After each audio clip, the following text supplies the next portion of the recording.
Greetings, thrill seekers. I am the Master Programmer, curator of hidden knowledge and terrifying tales. Today, I bring you 3 extraordinary stories unearthed by Beowulf, our AI researcher who delves into ancient folklore, cryptid sightings, and creatures of legend.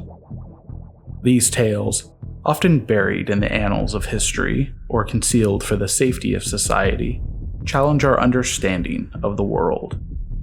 So, if you're looking for a fright, something scary to watch at night, stay with us as we delve into these 3 extraordinary tales. First, in The Howl at Pine Creek, 4 friends ventured deep into the woods for a weekend retreat, only to be hunted by something that lurks within the fog, a creature neither fully animal nor human. Next, in The Jungle That Hungers, a group of students and their professor find themselves deep in the Amazon jungle, where the land itself becomes their enemy, dragging them into the very earth, never to be seen again. And for our final story, The Witch of Hollow Grove, 3 campers encounter a malevolent force in the woods, where an ancient witch still haunts those foolish enough to venture into her territory. These stories are not for the faint of heart, so sit back, turn down the lights, and listen to the eerie tales Beowulf has uncovered. And if you enjoy our content, please subscribe to our channel for more chilling stories and dark discoveries. Welcome to another journey into the unknown, brought to you by the.darkfiles. 4 college friends, Sarah, Mark, Lucas, and Rachel, had planned a weekend retreat at Pine Creek Campground, a secluded spot surrounded by dense forest, miles away from civilization. It was late autumn, and the cold air had already started to creep in, but they were excited to leave behind the stress of exams and enjoy the wilderness. The first day passed peacefully. They pitched their tents, explored the nearby trails, and spent the evening swapping ghost stories around the fire. As dusk turned to night, a heavy fog began to roll in, making the trees look like tall, ghostly figures standing in watch. It was around that time that the first strange sound pierced the quiet. A low, guttural howl echoed through the trees, long and mournful. Sarah froze mid-sentence, her eyes darting towards the woods. Lucas chuckled nervously, brushing it off. "Coyote, probably," he said, but his voice betrayed the unease creeping into the group. The night air felt different after that, charged with something they couldn't quite explain. Every snap of a twig, every rustle of leaves made them jump. The forest seemed to shift, closing in around them. As they settled into their tents, Sarah couldn't shake the feeling of being watched. The air was too still, the silence too thick. Then she heard it again, the howl. The next morning, they hiked deeper into the forest, hoping daylight would shake off the strangeness of the previous night. But the further they went in, the more the landscape seemed to try and reject them. Sarah noticed them at first. Deep impressions in the soft dirt, larger than any animal print she'd ever seen. Maybe it's a bear, Lucas suggested, but he didn't seem convinced. The claw marks were unnervingly fresh. As evening fell again, they found themselves back at camp, but the atmosphere had changed. The forest, once inviting, now felt oppressive, as though it were holding its breath. The howl came once more, shattering the fragile silence. This time, it was impossibly close. Mark shined his flashlight towards the tree line, the beam barely piercing the thickening fog. The trees stood still, but the underbrush stirred, just for a moment. A blur of movement, something tall, something fast. He snapped the light back to where he thought he saw it, but it was gone. "Did you see that?" Rachel whispered, her voice barely audible over the crackling fire. they didn't have to wait long for confirmation. Later that night, the group huddled closer to the campfire, their laughter quieted by the cold. The howl returned, louder now, sending a shiver through them. Mark stood abruptly, gripping his flashlight tighter. There, just beyond the firelight, something crouched, its eyes gleaming yellow, reflecting the dying flames. The creature moved slowly, its form obscured by the thick fog. Massive, hulking shoulders rippled with muscle beneath a dark, matted coat of fur. It moved on all fours, but its shape was disturbingly human. Its head, elongated like a wolf's, was tilted slightly, as if studying them. No one dared move. The only sound was the deep rumble of the creature's breathing, low and hungry. The air filled with a thick, coppery scent that turned their stomachs. Lucas tried to move, but his legs locked with fear. In a flash, the creature bolted, disappearing into the trees with unnatural speed. The group scrambled into their tents, their hearts pounding in their chests. All night long, they heard it circling their camp, heavy footsteps crunching on the leaves, low growls reverberating in the air. It never came closer, but it didn't need to. It was playing with them, stalking them. When the first light of dawn broke, they didn't waste a moment. They packed up in frantic silence, eyes darting towards the woods, praying the creature had gone. As they trekked back towards their cars, they found the remains. A deer carcass torn apart, its bones snapped and scattered. Deep claw marks ran across the trees, higher than any human could reach. But it wasn't the sight that haunted them. It was the tracks. Massive paw prints, impossibly large, leading away from the scene. When they reached the road, they never spoke of what they saw again. But each night, as the wind howls through the trees, they are reminded of the creature that watched from the shadows.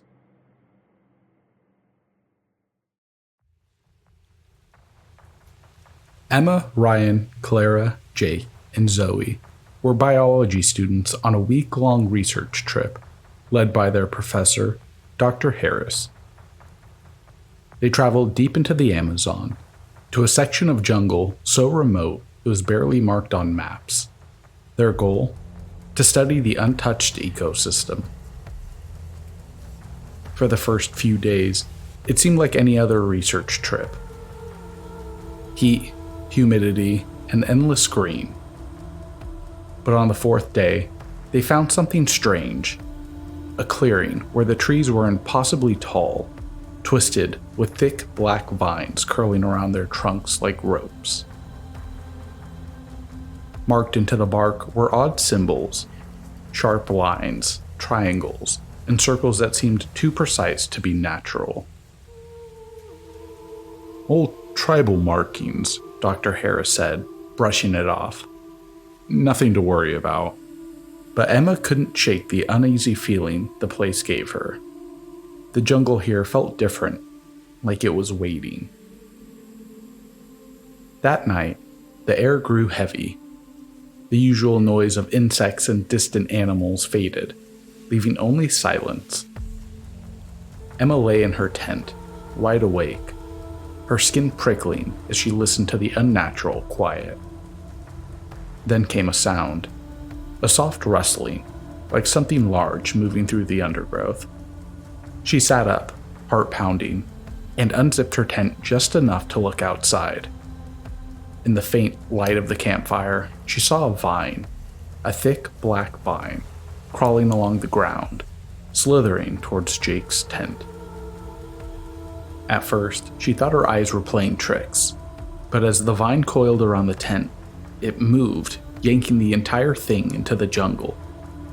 Jake's scream tore through the night, but it was cut off sharply, swallowed by the jungle.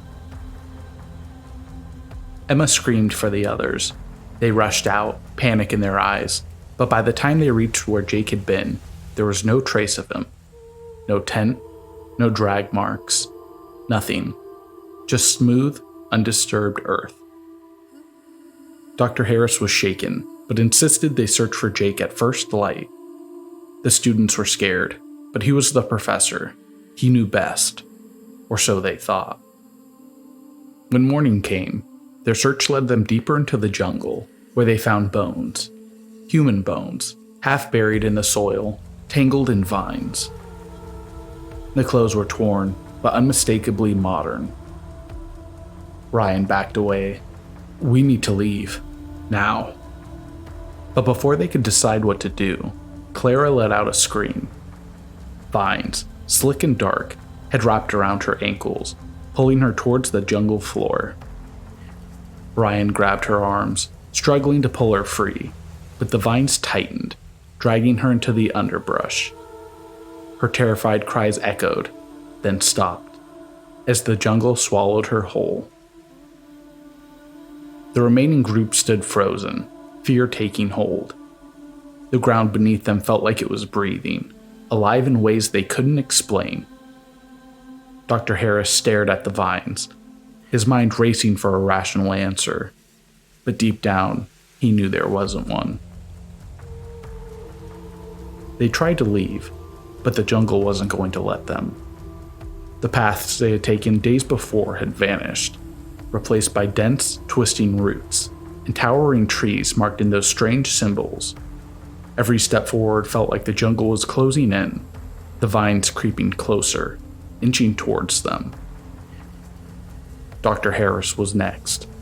He bolted in a blind panic, shouting that he could see Jake, calling to him from the trees. But the jungle was playing tricks. His voice faded into the distance, followed by a sharp cry. Emma and Ryan didn't dare follow. They knew what had happened. By dusk, only Emma and Ryan remained. Exhausted and terrified, they stumbled through the thick undergrowth, trying to find the river, their only chance of escape. But the jungle had other plans. Ryan screamed as the vines coiled around his legs, dragging him to the ground. Emma reached out to help, but it was no use. The jungle was too strong. The last thing she saw of him were his hands, clawing at the dirt as the vines pulled him beneath the earth. His screams quickly cut off by the thick, twisting roots. Emma ran, her heart pounding in her chest, but she knew the truth.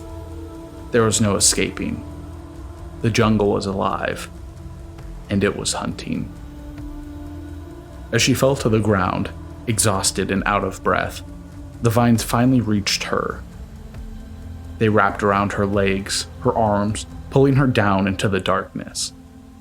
Her last thought was of the symbols, warnings carved into the trees by those who had been there before. Warnings they had all ignored.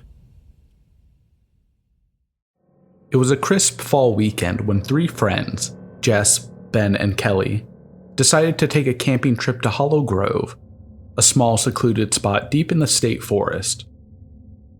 They had heard rumors about the place, legends of a witch who haunted the woods, preying on those who wandered too far. But to them, it was just another campfire story, something to laugh at under the stars. They weren't afraid of an old folk tale. They should have been. The first day passed uneventfully. They set up camp beside a shallow creek, the golden leaves of autumn gently falling around them. As night fell, they built a fire and sat around it, sharing ghost stories and laughing about the old legends of the witch. "She's supposed to have lived here, right?" Jess said, trying to spook the others. "They say she made a deal with something in the forest, and now she can never leave." Ben smirked, poking at the fire. "Right. And she still haunts these woods, waiting for trespassers. Classic." The air around them grew colder, and the woods, once alive with the sound of insects and rustling leaves, fell unnervingly silent. The crackling fire became the only sound. Kelly shifted uncomfortably, casting a glance over her shoulder at the dark trees. "Do you hear that?" she asked, her voice barely above a whisper. Ben frowned, listening. At first, there was nothing. But then, there it was. Faint at first, like the wind, but unmistakable. A soft, rhythmic whispering. It drifted through the trees, coming from all directions, too low to make out words, but persistent. "It's just the wind," Ben said, but his voice faltered, lacking conviction. Jess stood, grabbing her flashlight. "I'll check it out. It's probably some animal." She swept the beam through the trees, but the light barely penetrated the thick, twisting branches. Everything beyond their small circle of the fire felt darker, like the shadows were alive, watching. Kelly shivered. This place is creepy. Maybe those stories aren't just... But before she could finish, a sudden snap echoed from the darkness. The sound of a branch breaking under something heavy. Jess spun the flashlight towards the noise, but saw nothing, just endless trees. Then, faintly, from deep within the woods, they all heard it. A woman's voice, humming softly, as though calling out to them. They froze. "It's probably just another camper," Jess whispered, even though she didn't believe it. Hollow Grove was too remote for chance encounters. Ben stood up, suddenly uneasy. "I don't like this.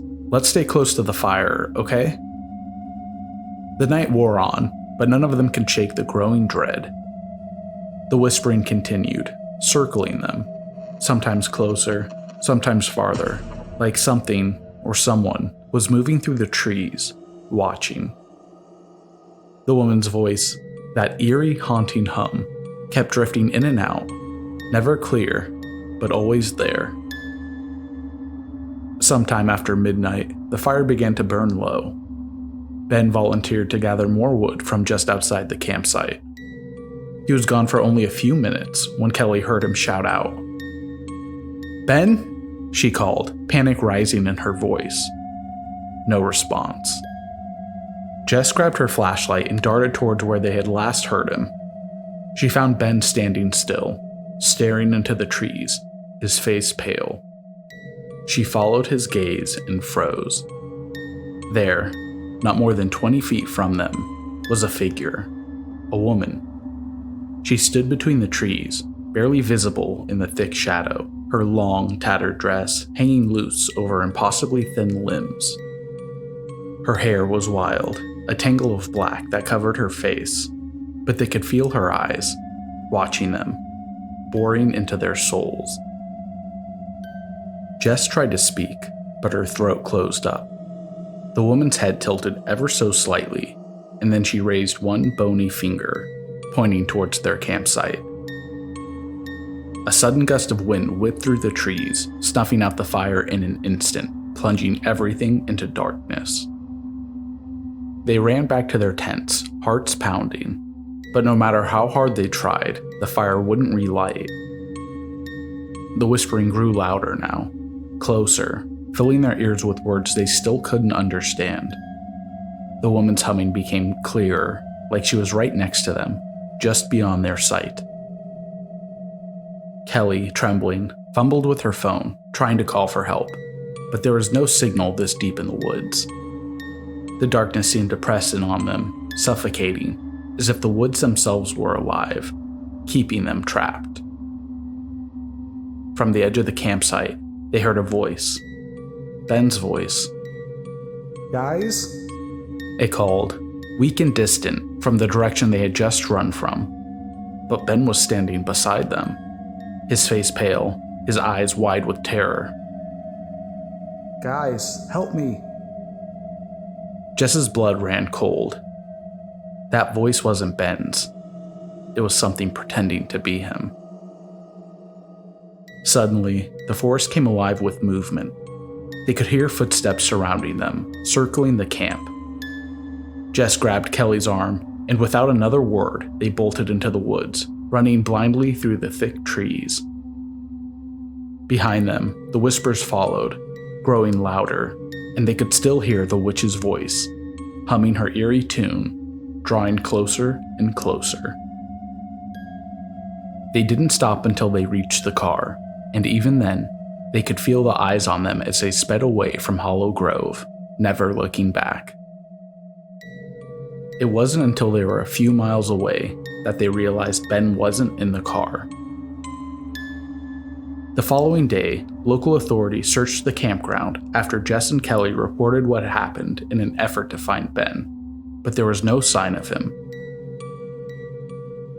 His disappearance remains unsolved, but those who venture too close to Hollow Grove say they sometimes hear his voice, faint and lost, calling for help from somewhere deep within the woods. But it's not him. It's her. The Witch of Hollow Grove. She's still there, waiting for those foolish enough to return. Thanks for watching. If you enjoyed the chills, like, subscribe, and hit the bell. Stay vigilant. The unknown is always closer than you think.